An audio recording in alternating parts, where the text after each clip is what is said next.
नमस्कार, मैं हूं शिरीष मिश्रा। छत्तीसगढ़ की बात में आप सभी का स्वागत है। कोरोना के कोहराम के बीच प्रदेश में विधायक निधि पर संग्राम छिड़ा है। दरअसल राज्य सरकार ने सभी विधायकों की पूरी राशि को मुख्यमंत्री सहायता कोष में जमा करने का आदेश दिया है। इस मद में जमा राशि का इस्तेमाल वैक्सीनेशन में किया जाएगा। हालांकि बीजेपी इसका पुरजोर विरोध कर रही है। नेता प्रतिपक्ष धर्मलाल कौशिक ने मुख्यमंत्री भूपेश बघेल को पत्र लिखकर पूछा है, अगर पूरी राशि ले ली जाएगी तो विधायक अपने इलाके में कैसे काम कराएंगे। इधर कांग्रेस ने पलटवार करते हुए बीजेपी पर राजनीति करने का आरोप लगाया है। साथ ही सवाल किया कि जब प्रधानमंत्री ने सांसद निधि में कटौती की थी तब बीजेपी नेताओं को आपत्ति क्यों नहीं हुई थी। वैक्सीनेशन में विधायक निधि के इस्तेमाल पर जारी बवाल पर चर्चा करेंगे, लेकिन उससे पहले देखते हैं रिपोर्ट।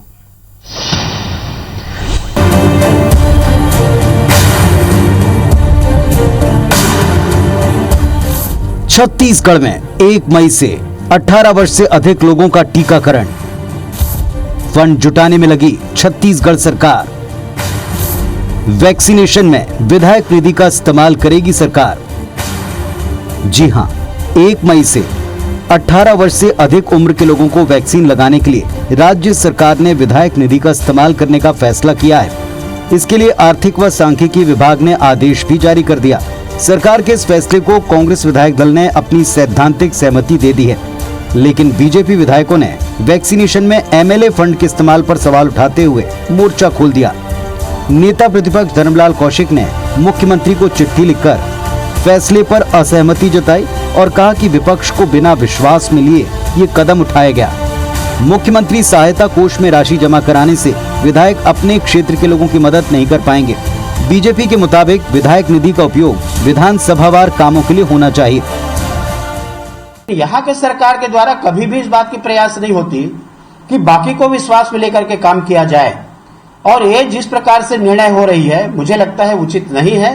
लेकिन हमारी मंशा कोविड की लड़ाई में पूरे दमखम के साथ में सरकार के साथ में काम करने की है, और इसलिए हम लोगों ने बिना सरकार के निर्णय लिए विपक्ष के विधायकों ने अपनी अनुशंसाएं कोविड की लड़ाई के लिए दी है। दूसरी ओर कांग्रेस के राष्ट्रीय सचिव और संसदीय सचिव विकास उपाध्याय ने बीजेपी के आरोपों पर पलटवार करते हुए कहा कि ऐसे वक्त पर राजनीति नहीं करनी चाहिए। उन्होंने वैक्सीनेशन को लेकर बीजेपी नेताओं की नीयत पर भी सवाल उठाए। साथ ही जवाब मांगा कि प्रधानमंत्री नरेंद्र मोदी ने जब सांसद निधि में कटौती की तब बीजेपी के नेताओं को आपत्ति क्यों नहीं हुई। जब यही भारतीय जनता पार्टी के नेता प्रधानमंत्री जी से पूछ नहीं सकते थे कि जब लोकसभा में और राज्यसभा के सांसदों के उनके हद अधिकार और हक का फैसला स्वयं प्रधानमंत्री ने ले लिया। हम सब ये विधायक दल ने फैसला लिया है, विधायकों ने अपनी मंशा रखी है, हम लोगों ने बैठ के बात की और अब विधायकों लोग ने अपनी मंशा अपने मुख्यमंत्री के सामने जाहिर की। बहरहाल छत्तीसगढ़ सरकार ने सबको मुफ्त में वैक्सीन लगाने का फैसला किया है। इसके लिए राज्य सरकार फंड जुटाने में लगी है। वैक्सीनेशन के लिए राज्य सरकार को तकरीबन 1000 करोड़ की आवश्यकता पड़ेगी।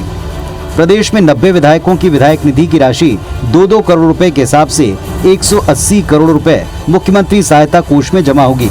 वहीं सरकार के पास सेस की 400 करोड़ से ज्यादा की राशि और डीएमएफ व आपदा प्रबंधन की तकरीबन 400 करोड़ की राशि उपलब्ध है। इसके अलावा राज्य सरकार ने सभी कर्मचारी अधिकारियों के 1 दिन के वेतन कटौती का फैसला भी लिया है। साथ ही राज्य सेवा के अधिकारी सरकारी टीकाकरण केंद्रों में शुल्क देकर वैक्सीन लगवाएंगे। सौरभ सिंह परिहार, IBC 24, रायपुर। तो चलिए, विधायक निधि पर जो कटौती हुई है उसको लेकर भारतीय जनता पार्टी बहुत ज़्यादा मुखर है, बहुत सारे सवाल खड़े किए जा रहे हैं। हमारे साथ भारतीय जनता पार्टी से केदार गुप्ता जी हैं। गुप्ता जी, आपका बहुत बहुत स्वागत है। और कांग्रेस से हमारे साथ ग्रामोद्योग बोर्ड के चेयरमैन और वरिष्ठ नेता राजेंद्र तिवारी जी हैं। तिवारी जी, आपका बहुत बहुत स्वागत है।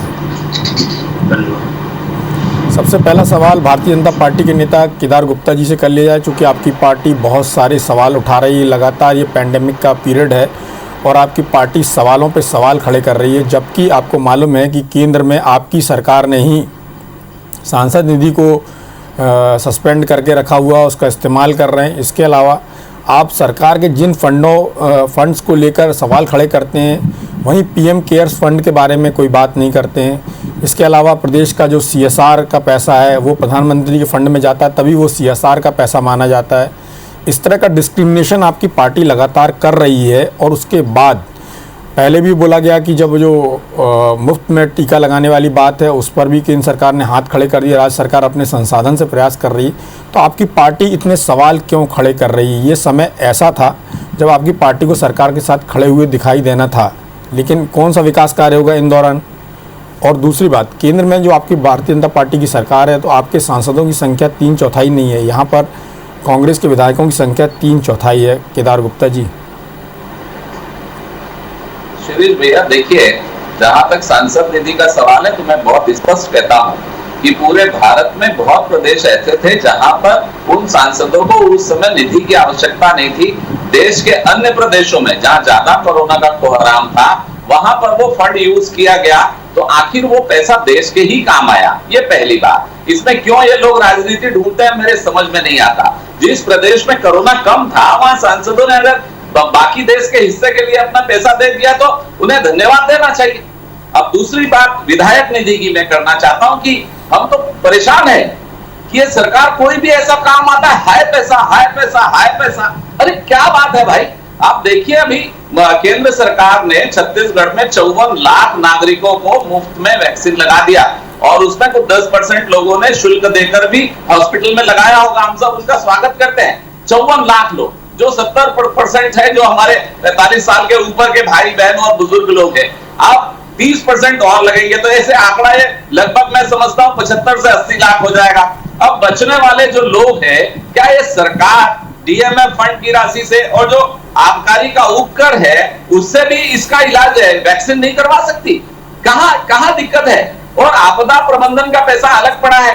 इसके बाद अगर ये बात बार बार उठाते हैं और विधायक निधि को इस नाम से अपने पास रख लेते हैं तो ये कैसा न्याय है? आज विधायक निधि से यहाँ पर ऑक्सीजन बेड की व्यवस्था हो सकती है, बेड खरीदे जा सकते हैं। अरे जिस विधानसभा से वो विधायक महोदय हैं वो कलेक्टर महोदय को पैसा देकर और जनता की सेवा में उपयोग कर सकते हैं। इसकी जवाबदारी कौन लेगा? आज रायपुर में कांग्रेस पार्टी के 3 विधायक हैं और रायपुर में त्राहिमाम है, उनकी विधायक निधि चली गई। अब खाली मुंह से बोलने के अलावा रहा क्या? और ऐसी कौन सी पैसे की कमी थी? क्या पूरे प्रदेश की जनता को एक टीका लगवाने वाले थे? पहले ही तो मोदी जी ने टीका लगवा दिया, लोगों को वैक्सीनेशन करा दिया और चालू भी है। इसके बाद ये हाय पैसा हाय पैसा। अरे भारतीय जनता पार्टी राजनीति नहीं करना चाहती, सरकार के साथ खड़ी है, जनता के दुख दर्द में शामिल है। हम इसमें राजनीति नहीं करना चाहते, पर वैक्सीनेशन के प्रोग्राम को क्लियर तो करो। आप खाली पैसे का डर दिखा रहे हो प्रदेश की जनता को ताकि वो भयाक्रांत हो जाए। ये लोगों को डराने का अवसर नहीं है, ये लोगों की सेवा का अवसर है। बल्कि मैं तो मांग करूंगा कि विधायक निधि बढ़ाकर और जिन विधायकों के क्षेत्र में विधानसभा में ज्यादा दिक्कतें हैं ग्रामीण क्षेत्रों में, वहां पर विधायकों को खुली छूट दी जाए कि वो कलेक्टर से बात करके और वहां के नागरिकों की जान माल की सुरक्षा कोरोना से कर सके। क्वारंटाइन सेंटर के हाल बेहाल है, अभी तो चालू नहीं हुए। पहले तो कुछ चालू थे, इसके पहला जब लहर चली थी अभी तो चालू होना शुरू नहीं हुए और कोरोना पैर पसार रहा है गांव तक और विधायक निधि खत्म। तो आखिर करेंगे क्या कलेक्टर? करेंगे क्या? कहां से लाएंगे फंड? निश्चित रूप से भारतीय जनता पार्टी इसका पुरजोर विरोध करती है और मांग करती है कि विधायक निधि का उपयोग ग्रामीण क्षेत्रों में रहने वाले नागरिकों की जान माल की सुरक्षा के लिए किया जाए और जहां जरूरत हो विधायक महोदय अपने राशि को वहां स्वीकृत कराकर ऑक्सीजन बेड और इंजेक्शंस की, रेमडेसिविर जैसे इंजेक्शंस की व्यवस्था करें।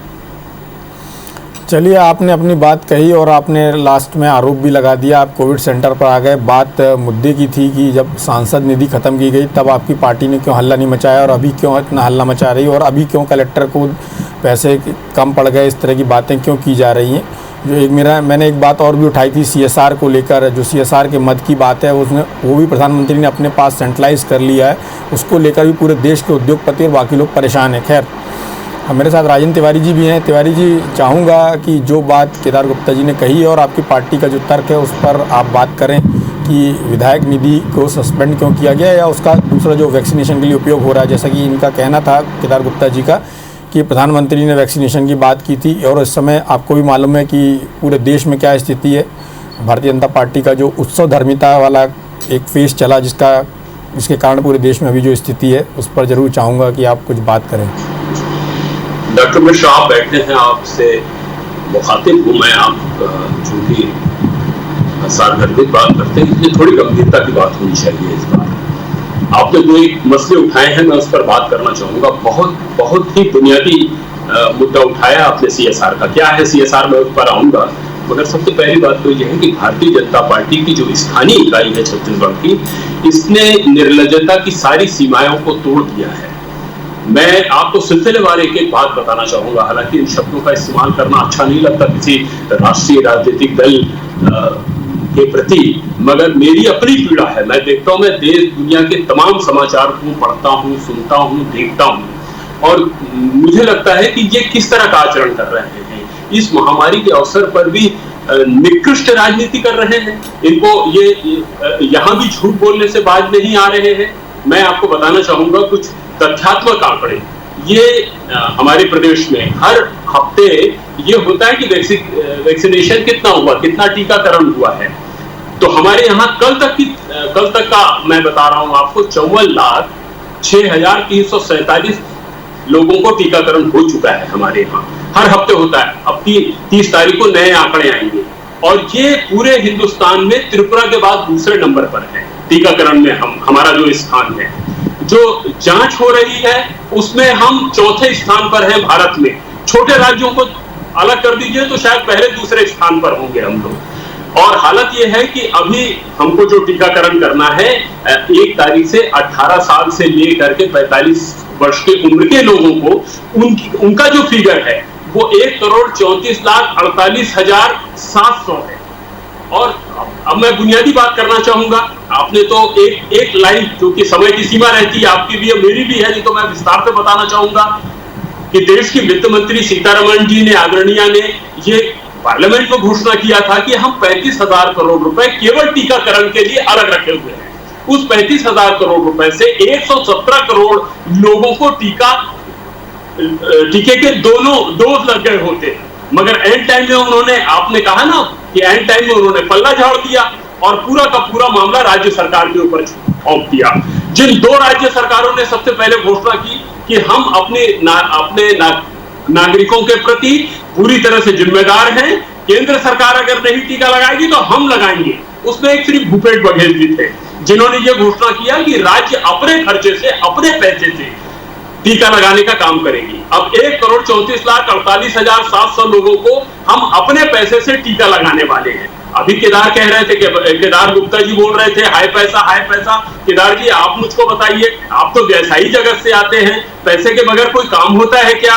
हमने 5,700 करोड़ रुपए तो दे दिया राजीव गांधी न्याय योजना में। आपकी सरकार ने, केंद्र में बैठी हुई सरकार ने जो धोखेबाजी की, जिसके कारण 60 लाख टन चावल खरीदना था, नहीं खरीद करके केवल 24 लाख टन किया, उसके कारण 4,000 करोड़ रुपए का हमको नुकसान वैसे ही होने वाला है। तो आखिर पैसा आएगा कहां से, जबकि वित्तीय सारे संसाधन इस कोविड के कारण बंद पड़े हुए हैं। आपने हमारा अपना पैसा रोक करके रखा हुआ है, तो पैसा आसमान से तो आता नहीं है। ये अकेला देश है। मैं श्री डॉक्टर मिश्र आपसे बहुत नम्रता से कहना चाहूंगा, ये अकेला देश है। पूरी दुनिया के समाचार पढ़िए, सुनिए आप, जहां पर 5 अलग-अलग रेट हैं वैक्सीनेशन के, टीकाकरण के 5 अलग-अलग रेट हैं। 150 रुपए, 600 रुपए, 700 रुपए, 400 रुपए और 1200 रुपए। आखिर इसके पीछे क्या खेल है? किसी दिन इस बात पर डिबेट रखवाइएगा कि इस तरह का पैसा क्यों लिया जा रहा है, जब 150 रुपए केंद्र की सरकार दे रही है आधार पूनावाला की कंपनी को, तो हमसे 400 रुपए में और 600 रुपए भी क्यों लिया जा रहा है? खैर, वो दूसरा राष्ट्रीय विषय है जिस पर किसी दिन आप बहस जरूर रखवाइएगा। मैं आपसे कहना चाहूंगा कि ये अकेला प्रदेश है। 1 साल में हमने 28,454 बेड की व्यवस्था की है, 1119 हमारे वेंटिलेटर ये साल भर के भीतर तड़ाक तैयार किए गए हैं। तो आखिर पूरे संसाधन झोंकने का काम केंद्र की सरकार के भरोसे अगर हम बैठे रहते तो यहाँ तो लोग मरते रहते।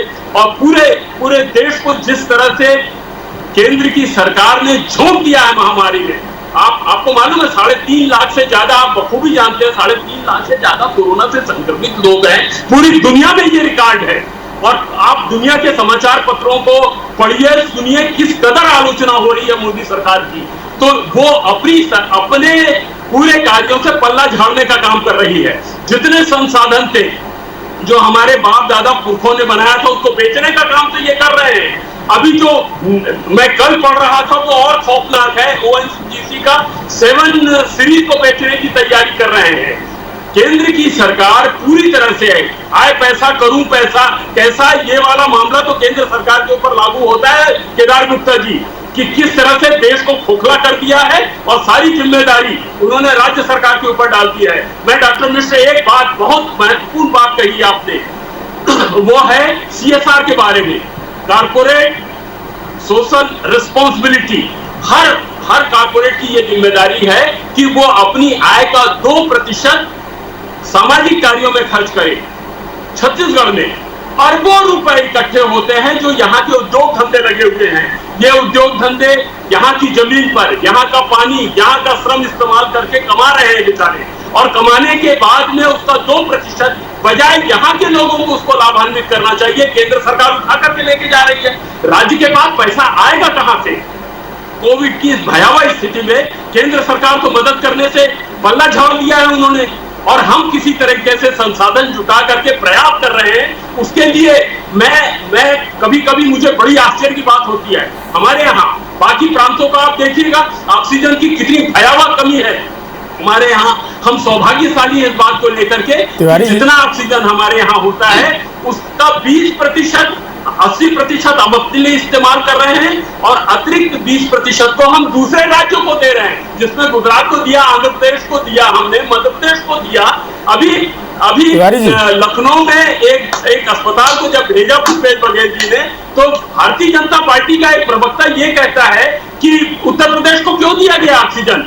उत्तर प्रदेश की जनता को यह मालूम होना चाहिए कि छत्तीसगढ़ इकाई के उनके अपने नेता उत्तर प्रदेश को ऑक्सीजन भेजे जाने पर किस तरह की आपत्ति प्रकट कर रहे हैं।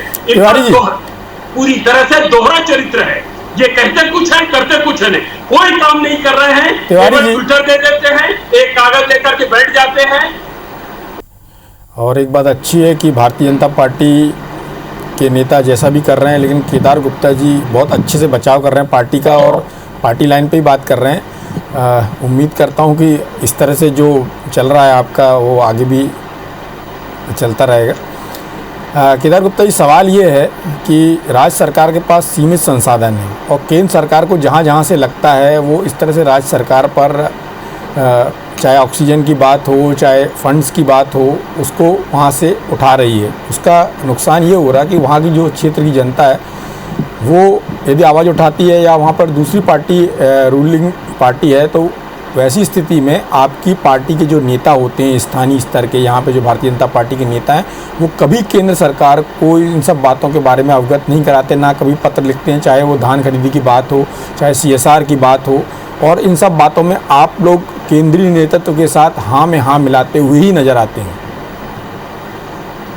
देखिए शिरीष भैया, बहुत स्पष्ट बात है कि कांग्रेस पार्टी पूरी षड्यंत्रकारी पार्टी है, और इनके जो बयान और बातचीत होती है, मैं तो पार्टी को कहूंगा, राजेंद्र भैया वरिष्ठ है, वो एक कहावत है कि सूपा बोले तो बोले, चल्ली भी बोल रही है। तो 54 लाख लोगों को राजेंद्र भैया खुद कह रहे हैं कि वैक्सीनेशन हो चुका, जिसमें प्रदेश सरकार की फूटी कौड़ी नहीं लगी, और कहते हैं केंद्र कुछ करता ही नहीं है। इतनी जांच की किट आ रही है, सब केंद्र सरकार भेज रही है, PPE किट केंद्र सरकार भेज रही है, पर एक शब्द इनके मुंह से निकला नहीं। मुझे बड़ा दुख हो रहा है कि केंद्र सरकार के बारे में कुछ एक लाइन कह देते, और मैं जो पैसा कह रहा हूं तो ऐसे नहीं कह रहा, आपकी बात का भी जवाब दूंगा। रेमडेसिविर इन्होंने 1470 रुपए में खरीदा और 3500 रुपए में ये गरीबों को बेच रहे हैं। इनके यहां से 3500 में सप्लाई हो रहा है, ये पैसे का ये उपयोग करते हैं। और किसने मना किया? छत्तीसगढ़ में इस विधायक ने कहा कि हम सरकार के साथ नहीं खड़े, हमारे तो सिर्फ 14 विधायक हैं, वो सारे सरकार के साथ खड़े। अभी ब्रिजमोहन भैया ने दिया 25 लाख रुपए रायपुर कलेक्टर को, सुनील सोनी जी सांसद है, उन्होंने 25 लाख रुपए बलौदा बाजार में दिया, 20 लाख रुपए रायपुर कलेक्टर को दिया। तो क्या भाजपा के नहीं है? भाजपा के दिल में दर्द नहीं है? तो ये बात कहना कि केंद्र की बात है खाली। और जहां तक CSR फंड की बात है, मेरे पास जो जानकारी इस वक्त है उसके आधार पर जो जिला कलेक्टर हैं वो ये तय कर सकते हैं कि CSR फंड की अगर यहाँ जरूरत है तो उसका उपयोग वो कर सकते हैं। ये क्यों ऐसी बातें करते हैं मेरे समझ में नहीं आता। जनता देख रही है, 14,55 लाख लोगों को निःशुल्क लग चुका, छत्तीसगढ़ में वैक्सीनेशन हो चुका, पर केंद्र को ये धन्यवाद देते दिखते नहीं। केदार जी, जहाँ तक CSR की बात है तो जो मेरी जानकारी में, जो बेहतर जानकारी में है वो यही है कि यदि कलेक्टर उस फंड का उपयोग भी कर लेंगे तो उसको CSR में काउंट नहीं किया जाएगा। ये बहुत स्पष्ट डॉक्टर है। साहब, मैं उसमें जिद नहीं करना चाहूंगा। मैंने ब्रेक में अपडेट लिया था और जो मुझे अपडेट मिला मैं उसके आधार पर कह रहा हूं। मैं भी कोई ऐसे बात नहीं कर रहा हूं, मुझे अपडेट मिली है उसके आधार पर मैं कह रहा हूं आपको। और आपके चैनल में अगर कह रहा हूं तो पूरी जिम्मेदारी से कह रहा हूं। भाजपा का कोई विधायक, कोई सांसद, कोई कार्यकर्ता इस महामारी में कांग्रेस पार्टी का विरोध नहीं कर रहा। हम तो शासन की उन नीतियों का विरोध कर रहे हैं कि जो नीतियों की खराब नीतियों के कारण इन्होंने क्रिकेट मैच कराया और कहते हैं कि केंद्र ने झोंक दिया। अभी आज की चर्चा का विषय केदार जी वो क्रिकेट मैच नहीं है। खैर राजेंद्र तिवारी जी से चाहूंगा कि राजेंद्र भैया ने तो पूरा बखान उस पे किया। भैया तिवारी जी, मैं सबसे पहली बात तो ये बोलना चाहूंगा कि आपने डॉक्टर मिश्र एक बहुत प्यारी बात कही थी कि केदार गुप्ता जी के बारे में कि वो आपकी पार्टी लाइन जो है आप उस पर बात कर रहे हैं। उसमें ब्रैकेट में एक वाक्य और डालना था कि मिथ्या बोलो, असत्य बोलो और गुमराह करने का काम करो, वो ब्रैकेट में था। उसी की एक वो मैं नहीं बोल सकता हूँ, वो आप बोल सकते हैं। मेरे को बोलना नहीं तो भैया आपको नहीं कह सकता। गुप्ता जी पहले बोलने दीजिए। आपको सीएसआर के बारे में आपने रेमडेसिविर के बारे में जानकारी दिया, अध्यक्ष बना दिया, उसके बाद राजेंद्र तिवारी केदार गुप्ता जी पूरी तरह से गलत बात बोल रहे थे तो भी मैं नहीं टोका। तिवारी जी आप पूरी तरह से गलत बात बोल रहे थे तो भी नहीं। आप मेरी बात सुन लीजिए केदार, तिवारी जी कृपा करके सुन लीजिए। आपको तिवारी जी के बारे में पूरी जानकारी नहीं है। जो डॉक्टर मिश्र ने बताया वही तथ्यात्मक बात है। केवल इतना करो, हमको नहीं चाहिए विधायक निधि की राशि। आप केवल इतना करवाइए कि जितने आपके मेंबर ऑफ पार्लियामेंट हैं उनको बोलिए कि सीएसआर का पैसा जो छत्तीसगढ़ के उद्योग का पैसा है वो कृपया छत्तीसगढ़ को दे दे। हमारी सारी जो हो जाएगी, ये सारा का सारा पैसा जानकारी है वो बता दिया। ले जाती है। सवाल के बारे में आपने कहा, इसके बारे में भी गलत जानकारी कुछ दिन पहले अजय चंद्राकर जी ने इसी तरह से भ्रामक समाचार दिया था। और आज आप मेरा एक कागज लेके बैठा हो राजेंद्र भैया, बाहर निकले, थोड़ा पढ़ाई करें आप लोग। आप ये कागज लेके बैठा हो। भारतीय जनता पार्टी के आप बड़े नेता हैं, ये केवल एक काम कर रहे हैं। केदार गुप्ता जी, केदार गुप्ता जी झूठ बोल और आप खरीदते हैं 1400 में और बेचते हैं 3500 में और बात करते हैं हरियाली आंसू बात है।